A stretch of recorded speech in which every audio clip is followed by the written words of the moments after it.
오늘 하나님께서 우리에게 주시는 말씀은 신약 성경 에베소서 1장 15절에서 19절까지의 말씀입니다. 신약 310쪽입니다.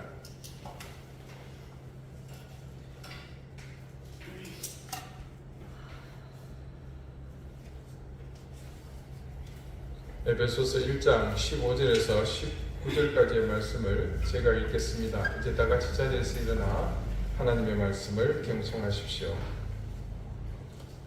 이로 말미암아 주 안에서 너희 믿음과 모든 성도를 향한 사랑을 나도 듣고 내가 기도할 때에 기억하며 너희로 말미암아 감사하기를 그치지 아니하고 우리 주 예수 그리스도의 하나님 영광의 아버지께서 지혜와 계시의 영을 너희에게 주사 하나님을 알게 하시고 너희 마음의 눈을 밝히사 그의 부르심의 소망이 무엇이며 성도 안에서 그 기업의 영광의 풍성함이 무엇이며 그의 힘의 위력으로 역사하심을 따라 믿는 우리에게 베푸신 능력이 지극히 크심이 어떠한 것을 너희로 알게 하시기를 구하노라. 아멘. 자리에 앉으시기 바랍니다. 하나님께서 이 말씀으로 우리에게 은혜 주시기를 원합니다. 서울 마포에서 제가 부목사로 사역할 때의 일입니다. 교회가 본당 내부를 새롭게 단장하려는 계획을 세웠습니다. 지어진 지 이미 수십 년이 되다 보니 많이 낡았고 또 젊은 사람들의 시각에 너무 고리타분해 보인다는 지적도 있었기 때문입니다. 예산을 확보하고 곧 업체를 선정한 다음 공사를 진행했습니다. 당시만 하더라도 교회마다 강단 중앙에 크게 대형 스크린을 장착하고 영상을 주로 활용하는 그런 시스템들을 많이들 적용했습니다. 그래서 그 교회도 강단을 거의 덮을 정도의 대형 스크린을 설치했습니다. 그런데 그 스크린 때문에 불만을 가진 사람들이 몇몇 생겨났습니다. 이유는 그 스크린이 십자가를 가린다는 겁니다. 한 분이 그 사실 때문에 무척 언짢아 하길래 제가 한번 물어봤습니다. 이분은 평소에 교회에서 자기의 의견을 잘 드러내지 않는 그런 분이었습니다. 그분의 얘기는 이렇습니다. 목사님, 교회에 왔으면 십자가를 한번 제대로 보고 가야지 저게 떡하니 가려버리니 십자가를 제대로 볼 수가 없지 않습니까? 다른 불만을 가진 분들도 내용은 똑같았습니다. 예배를 드리는데 자기 시야에서 십자가가 가려버리니 은혜가 안 된다는 겁니다. 저는 그분들께 십자가의 사형 도구로서의 역사적 의미와 또 신앙적 의미를 목회자로서 설명을 해드렸습니다. 그러나 결론은 생각이 조금도 바뀌지 않았습니다. 여전히 강단의 십자가를 가려버리는 행위를 그분들은 악으로 규정을 하셨습니다. 이런 예를 저는 제주도 와서도 또 경험하게 되었습니다. 저 상천리에 있는 그 방주재단 건물에서 목회할 때였습니다. 기억해 보시면 그 건물 외부에는 십자가가 어느 곳에도 없습니다. 물론 내부 강단 뒤에는 동으로 만든 조그만 십자가가 하나 달려있긴 합니다만 다른 교회의 건물과 비교해 보면 특히 외부는 일체 십자가가 없습니다. 제가 교회 마당에 있다 보면 어떤 분은 그것에 화를 내기도 하고 심지어는 이단이라고 말하는 분도 들어 만날 수 있었습니다. 내가 부산에서 여기까지 이 교회 보러 왔는데 십자가도 못 보고 가야 하느냐고 별 회개망측한 이야기도 들었습니다. 아니 교회 건물에 십자가를 달지 않았다고 이단이라고 하다니 이건 살다 참 처음 듣는 이야기네요. 이번에 설교 준비를 하면서 그때 그 경험이 떠올라 여기저기 찾다 보니까 그때 그 사람들 중 일부가 이단이라고 말한 이유를 알았습니다. 여러분 혹시 오늘 대개하시거든 인터넷 포털에 십자가라고 한번 검색해 보십시오. 그러면 그 중에 아주 특이한 내용이 하나가 등장합니다. 바로 이단 안상홍 증인회의 하나님의 교회가 십자가를 세우지 않는 이유를 설명한 문건입니다. 잠시 그 내용을 소개합니다. 하나님의 교회와 오늘날 개신교회는 다른 것이 너무나도 많이 있습니다. 여기서 하나님의 교회는 지들 교회고 이 개신교회는 우리를 일컫는 겁니다. 하나님의 교회는 안식일을 지키지만 개신교는 일요일을 지키고, 하나님의 교회는 아버지, 어머니 하나님을 믿지만 개신교는 아버지 하나님만 믿고 있습니다. 또 한 가지 다른 것은 하나님께서 금하신 우상 숭배입니다. 하나님의 교회는 십자가를 세우지 않지만 개신교는 십자가를 세웁니다. 그렇다면 십자가를 세우지 않는 이유를 살펴보도록 하겠습니다. 하나님을 믿는 사람들이라고 한다면 십계명은 다 아실 겁니다. 하나님께서는 십계명의 두 번째 계명으로 우상 숭배하지 말라고 하셨습니다. 하나님께서 분명히 우상을 만들지 말라고 하셨고 아무 형상을 만들지 말라고 하셨습니다. 아무 형상을 만들지 말라는 말씀은 어떠한 형상도 만들지 말라는 말씀입니다. 그런데 오늘날 개신교회에서는 십자가라는 형상을 만들어 세우고 섬기고 있습니다. 성경 어디에도 십자가는 만들어도 괜찮다는 말씀은 진짜 전혀 찾아볼 수 없습니다. 십자가를 세우는 개신교회에서는 단순히 교회의 상징이라고 주장하지만 십자가는 로마 시대 반역자나 악한 죄수를 처형시키는 사형 도구로 쓰였습니다. 십자가 사형 틀에 영의 아버지시요 하나님께서 죽음을 맞이하셨는데 흉악한 사형틀을 품에 안고 바라보고 기도하는 자녀는 한 명도 없어야 하지 않을까요? 그래서 하나님의 교회는 우상 숭배하지 말라는 하나님의 계명을 지키고 있으며 어떠한 형상도 세우지 않고 섬기지 않는 교회랍니다. 네, 우상 숭배 안 한대요. 안상홍 지가 우상인데. 이게 그 이단에 속한 사람, 그 안상홍 증인에 의해서 소위 하나님의 교회라는 곳에서 십자가를 세우지 않는 이유라고 자랑처럼 인터넷에다가 잔뜩 도배를 해놨습니다.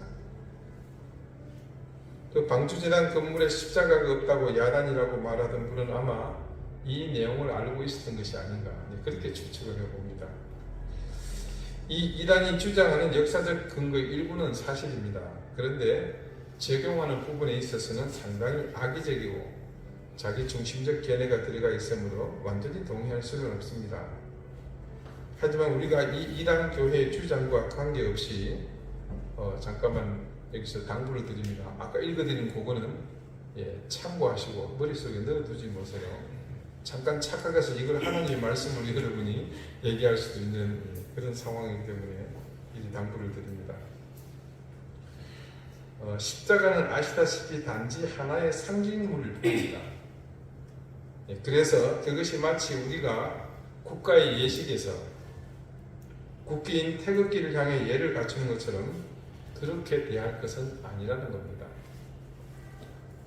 처음 아까 말씀입니다. 교회에서 십자가를 안 봐서 무척이나 서운하시거나 열받으신 분들이 주장하는 그런 주장처럼 그것이 자기 신앙의 핵심이 되거나 본질이 되어서는 안 될 일입니다. 우리나라 정통 개신교 예장 합동 측은 제가 속한 통합교단과 더불어서 거의 같은 뿌리를 가진 정통 보수교단입니다. 그 합동 측 교회에서도 십자가를 강단에 달지 않습니다. 이유는 아까 그 이단 교회가 주장하는 바와 비슷합니다. 형상을 만들지 말라는 하나님의 계명을 그대로 문자적으로 받아들이고 십자가를 강단에 다는 것을 적용했기 때문입니다. 사실 십자가를 강단에 설치하지 않는다는 결정은 1957년 그러니까 이 통합교단과 이 합동교단이 분리되기 전에 장로교 총회에서 이미 결정한 내용입니다. 그런데 교단이 몇 번의 분열을 거듭하면서 가장 큰 교단 중 하나인 제가 속한 예장통합은 자유롭게 하고 있으나 합동교단은 지금까지 그때 그 결정을 고수하고 있는 셈입니다. 당시 1957년 그러니까 장로교 전체 교회의 결정은 십자가를 하나의 형상으로 본다는 것과 그것이 경배의 대상이 되어서는 안 된다는 내용을 이미 한국 교회가 밝힌 바가 있다고 봐야 합니다. 이단이 주장하는 바에도 포함된 내용이기도 합니다만은 저는 개인적으로 그런 결정이 가진 의미가 바른 판단이라고 생각합니다. 왜냐하면 십자가는 그것이 예수님을 죽인 사형 틀이었을 때 가치가 있는 것이지 단지 그 자체로 은혜의 본질이 되어서는 안 됩니다. 물론 십자가를 꼭 봐야 한다는 분들의 주장이 예수님을 배척하고 십자가만을 봐야겠다는 주장은 아닐 것이라고 저는 확신합니다. 다만 그런 자신의 주장은 그냥 개인의 판단에 그쳐야 하는데 그것을 타인에게 강요하고 또 그것을 부당하게 여긴다면 자칫 그런 분들의 그런 주장은 조금 전 말씀드린 대로 예수님을 배제한 십자가 자체를 우상으로 삼는 시도로 오해할 수 있는 여지는 상당합니다. 세상을 보는 눈은 여러분 주관적이죠. 저녁 노을이 빨갛게 물든 것을 보고는 아름답다는 사람이 있는가 하면 그 노을의 핏빛이 잔혹하게 보인다는 사람도 있을 수 있습니다. 하지만 어떤 것은 주관적인 눈길로 보는 것만으로 한정해서 봐서는 안 되는 것들도 있습니다. 가령 우리가 2000년 전으로 돌아가 봅시다. 십자가에 달리신 주님을 그 골고다 언덕 주변에서 보면서 자기 죄 때문에 처형을 당하는 것이라고 보는 사람과 내 죄 때문에 대속의 희생으로 보는 견해가 있을 수 있다고 하나, 자, 말이 약간 오해가 있을 수 있는데요. 자기 죄 때문에 예수님이 말 안 들어서 반역죄로 저렇게 처형당한다, 그렇게 생각할 수도 있고, 우리는 어떻게 보겠습니까? 우리의 죄 때문에 그분이 대속 희생을 당하신다, 그런 견해가 있을 수 있다고 하나, 단지 이런 사안을 두고 노을빛을 바라보고 느끼는 감정처럼 주관적 결론을 내리는 것으로 그칠 문제는 아닌 것이죠. 오늘 본문 말씀을 유진 피터슨의 메시지 성경으로 다시 한번 여러분에게 읽어드리겠습니다. 그런 까닭에 나는 여러분이 주 예수를 굳건히 신뢰하고 있으며 예수를 따르는 모든 이들에게 사랑을 쏟고 있다는 소식을 듣고서 여러분을 두고 하나님께 감사를 드리지 않을 수 없습니다. 나는 기도할 때마다 여러분을 떠올리며 감사를 드립니다. 그러나 감사에서 멈추지 않고 간구합니다. 우리 주 예수 그리스도의 하나님, 영광의 하나님께서 여러분의 눈을 맑고 또렷하게 해주시기를 구합니다. 그리하여 하나님께서 무엇을 하라고 부르시는지 여러분이 정확히 볼 수 있기를 바랍니다. 또한 하나님께서 그분을 따르는 이들을 위해 마련해 두신 이 영광스러운 삶의 방식이 얼마나 대단한 것인지, 하나님께서 그분을 믿는 우리 안에서 끊임없이 에너지와 한없는 능력으로 행하시는 역사가 얼마나 풍성한지를 이해할 수 있기를 구합니다. 자, 여기 중간에 이런 말씀이 있습니다. 우리 주 예수 그리스도의 하나님, 영광의 하나님께서 여러분의 눈을 맑고 또렷하게 해주시기를 구합니다. 여러분의 눈을 맑고 또렷하게 해주시기를 구합니다. 그리하여 하나님께서 무엇을 하라고 부르시는지 여러분이 정확히 볼 수 있기를 바랍니다.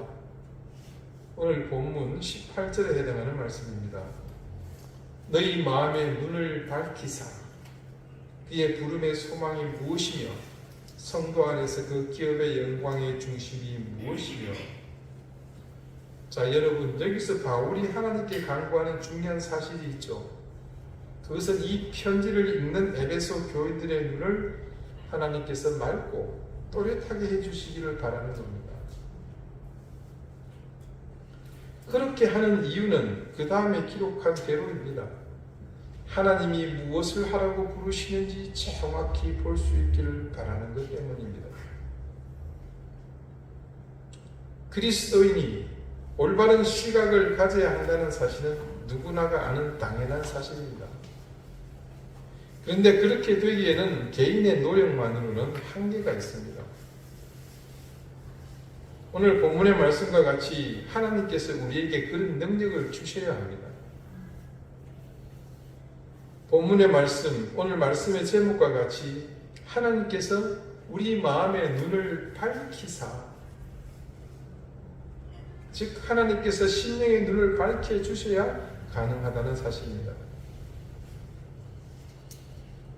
여러분의 신앙이 성장할수록 눈이 밝아지는 것은 매우 중요한 의미입니다. 믿음 생활의 연륜이 더해지는데 우리가 세상을 보는 시각과 더욱이 성경을 보는 그런 시각에 있어서 보는 눈이 맑아지지 않으면 영적 성장은 이루어지지 않기 때문입니다. 우리 성숙자분 수강하신 분들, 제 4과 말씀 묵상편에 이 말씀 묵상의 단계가 있다는 것을 배운 적이 있으실 겁니다. 그 내용을 잠시 소개합니다. 사물이나 사건을 인식하는 데는 3단계가 있습니다. 첫째는 눈에 보이는 것을 보이는 대로 인식하는 단계입니다. 빨간 것이 보이면 빨갛구나, 아름답게 보이면 아름답구나, 나쁘게 보이면 나쁘구나 하는 그냥 그렇게 받아들이는 겁니다. 어린아이가 이 단계에 있으면 지극히 자연스럽습니다. 그러나 성인이 되어서도 이 단계에 머물러 있으면 미숙한 인간이 됩니다. 보이는 것에 따라 일비하느라 사려 깊은 삶을 살 수 없기 때문입니다. 둘째는 보이는 것을 통해 보이는 것 너머에 보이지 않는 것을 인식하는 단계입니다. 말이 어렵다 그러죠? 보이는 것 그 뒤에까지 인식하는 거라는 얘기를 이렇게 복잡하게 했네요. 첫 단계보다 진일보한 단계입니다. 이 단계의 사람은 첫 단계의 사람보다 사려 깊은 삶을 살 수 있습니다. 눈에 보이는 것만으로 판단하지 않고 그 이면의 본질을 보려 하기 때문입니다. 아무리 좋아 보여도 본질이 좋지 않으면 거절할 수 있고, 아무리 괴로워 보여도 본질의 기쁨을 알면 울면서도 씨를 뿌릴 수가 있습니다. 마지막 3번째 단계는 보이는 것 속에서 보이지 않는 이면까지 보되 그 본 것을 자기 삶에 적용하는 단계입니다. 이 단계에서의 삶이 가장 바람직합니다. 이 단계의 사람은 나날이 긍정적인 방향으로 그 삶이 성숙해 가기 때문입니다.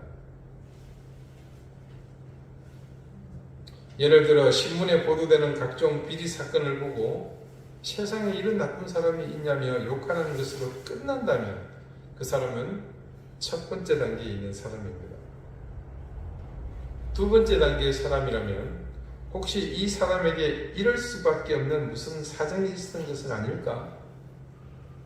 혹시 주위 사람들에게 오해받거나 모함을 받는 것은 아닐까?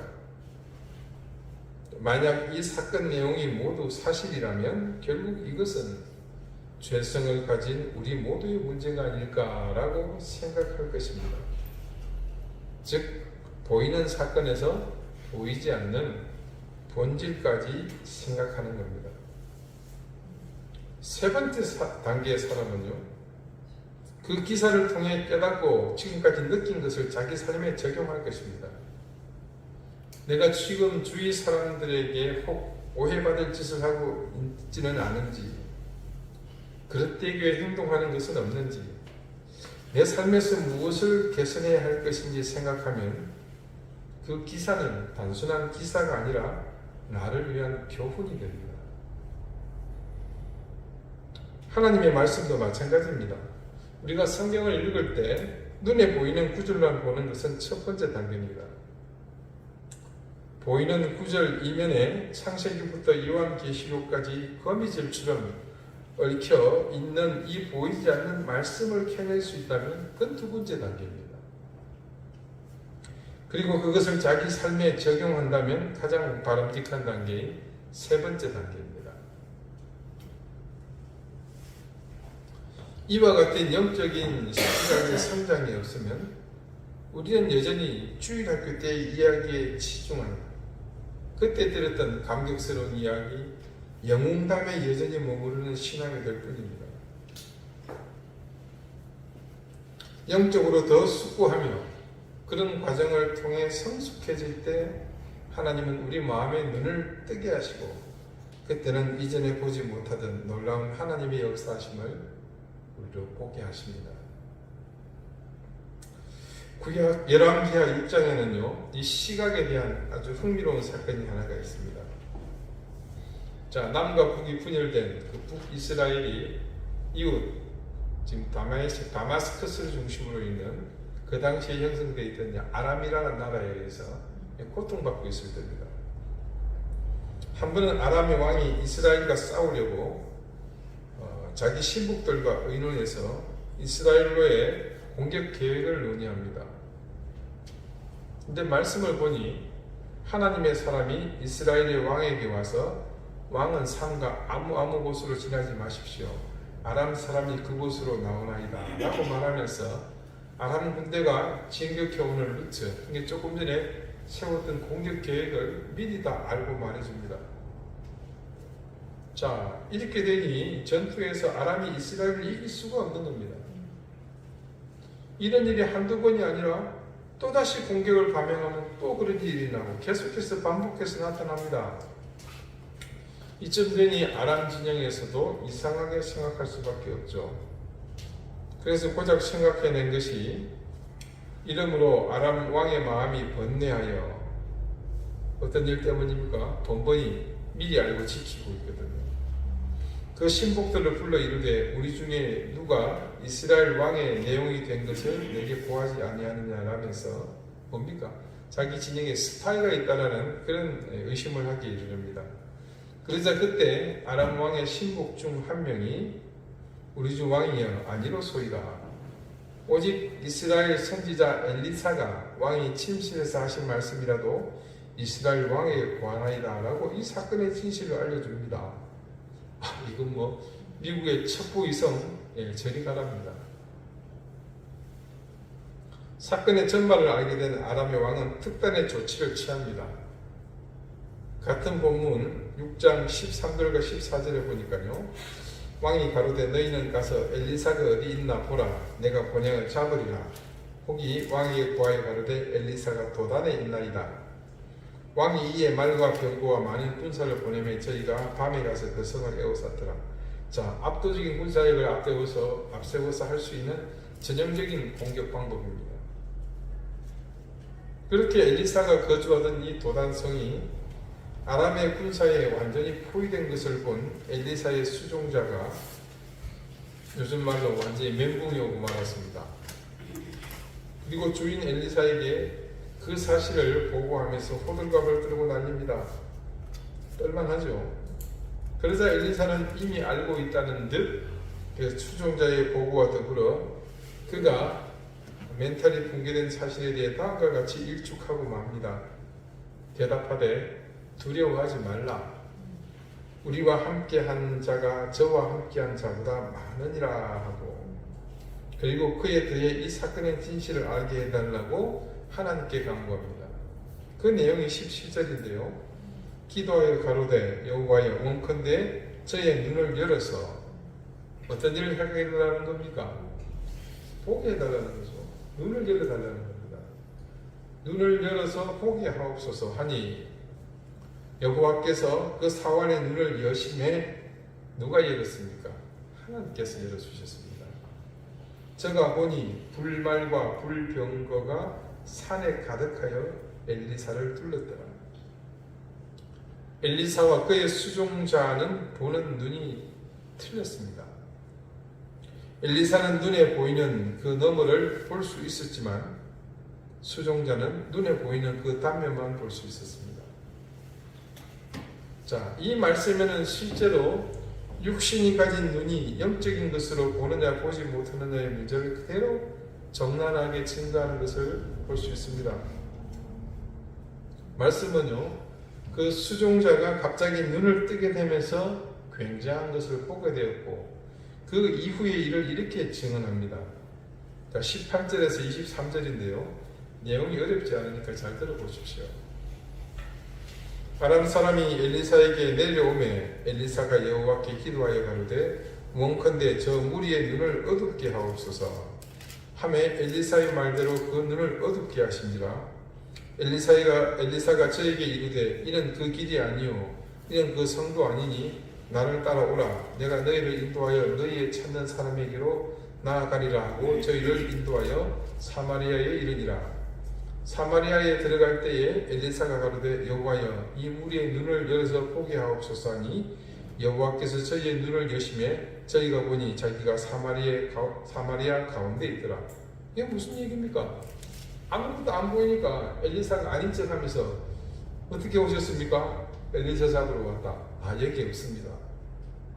그러면 네가 있는 데를 아느냐? 저를 따라오세요. 그리고 눈이 보이지 않는 사람들 이끌고 어디로 간 겁니까? 이스라엘 군대의 한가운데 사마리아 성 안으로 들어온 겁니다. 그 다음입니다. 이스라엘 왕이 저희를 보고 엘리사에게 이르되 내 아버지여 내가 치리일까? 내가 치리일까? 얼마나 좋은 기회예요. 지금 몰살시키면 이제는 다 끝장나는 겁니다. 대답하되 치지 마소서. 칼과 활로 사로잡은 자인들 어찌 치리일까? 떡과 물을 그 앞에 두어 먹고 마시게 하고 그 주인에게로 돌려보내소서. 왕이 위하여 식물을 많이 베풀고 저희가 먹고 마시매 놓아 보내니 저희가 그 주인에게로 돌아가니라. 이로부터 아람 군사의 부대가 다시는 이스라엘 땅에 들어오지 못하니라. 어떻습니까? 하나님의 사람 엘리사는 사람의 눈을 열게도 닫게도 만드시는 하나님의 능력을 구하고 그 하나님의 능력으로 이스라엘을 이 아람의 위협으로부터 구하게 되었습니다. 우리가 그리스도인으로 살면서 여전히 지금의 내 시각에만 머물고 만다면 참 안타깝기 그지없는 일입니다. 하나님은 우리에게 그 크고 놀라운 일을 보여주시기를 원하는데 우리가 그런 하나님의 마음을 깨닫지 못하고 그 길에 들어가지 못하기 때문에 하나님은 더 이상 우리에게 능력을 주고 싶어 하셔도 그러지 못하고 있습니다. 자, 그 시대에는 그렇게 급박한 상황 속에서 하나님이 친히 육신의 눈을 열어서 보이지 않는 이면의 것을 보게도 하시고 혹은 눈을 닫아 보이지 못하게도 하셨지만 오늘 이 시대는 그런 일은 경험하기 어렵습니다. 그래서 바울은 오늘 말씀과 같이 우리 마음의 눈을 밝혀서 하나님이 보게 하시는 것을 바르게 보게 해달라고 강구했습니다. 그러므로 이제 우리는 더욱 영적인 성숙을 통해 바울의 이 강구가 우리에게서 완성되기 위해 애쓰고 노력해야 합니다. 아까 우리가 말씀을 묵상하는 방법의 단계가 있듯이 하나님의 은혜 앞에 겸손히 겸비하여 우리 자신을 비우게 되면 하나님은 우리 심령을 전적으로 주장하십니다.